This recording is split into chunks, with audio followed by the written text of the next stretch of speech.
people were protesting in Havana to fight against their own communist dictatorship, I was ecstatic.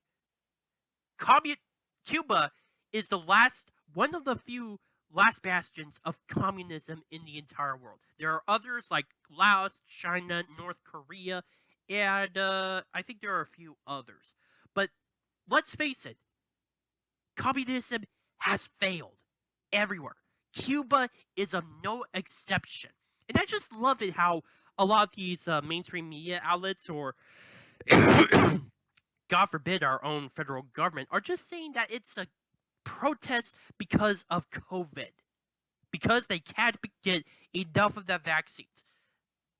Unbelievable. Despite the fact that footage from Cuba actually shows them saying, down with communism, freedom, free Cuba.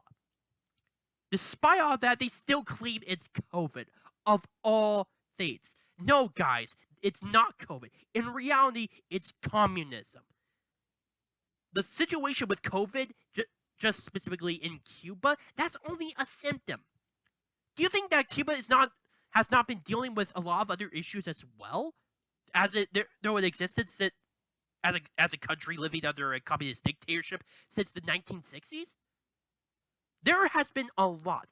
They have been through economic stagnation. There's been reports of power shortages, food shortages, which apparently I would be surprised if Bernie Sanders loves that, considering that he says food shortages are a good thing. And I'm just paraphrasing. He did but he did say something similar to that.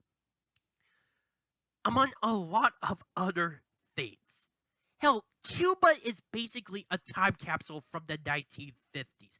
It hasn't progressed much. And I also find it funny how BLM, although this doesn't surprise me since they already came out as trained Marxists, that they support the Cuban Revolution. Not the people protesting the communist dictatorship, but the Cuban Revolution. It's obvious that they mean communism. And of course, they decide to criticize the United States over the embargo, which is, it's funny. I actually looked at an argument from a comment from YouTube somewhere where it specifically said, why would a communist utopia, such as supposedly Cuba, need economic support from a capitalist country such as the United States? And that's actually a good question.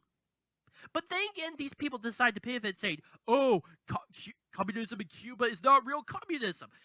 Which it leads me to another argument I've actually come up. If true communism is not in Cuba, where is it? Well, come on, it's been it's supposedly been implemented many times. You have the Soviet Union, you have the PRC, you have North Korea, Laos, Vietnam, so many other countries. Where is it as true communism? I wouldn't be surprised if they say, oh, no, those are true communist countries. Only leading to the fact that I have to say, so you're telling me that despite these revolutions occurring under the name of communism, you have never been able to achieve a communist system whatsoever. Oh man, it's delightful when I actually checkmate a few communists. But yeah, it is really sad to see how a lot of people here in this country are not only just trying to embrace communism, although thankfully there's a lot of people in the moderate and also on the right, and a few people on the left who are actively trying to stop this infestation of communism here in the United States. But our own government is not going so far as to help these people. Yes, there's been people like Ron DeSantis that are calling to try to help the Cuban people. But as a matter of fact, our own federal government is going so far as to be opposed to them. They went so far as to say that they do not want Cuban immigrants coming in this country. Go back. Which is kind of funny because this because apparently the Democratic Party loves how immigrants come in through the United States from the southern border, like through Mexico, that sort of thing. But when it's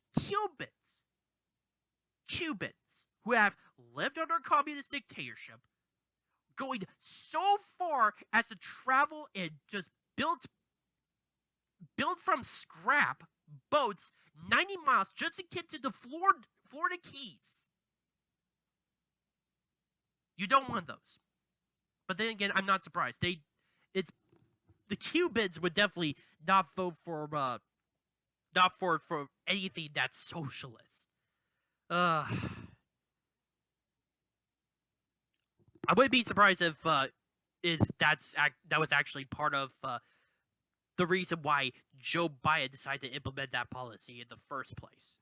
I would not be surprised one bit, because Cubans are definitely a major political bloc, a heavy Republican political bloc.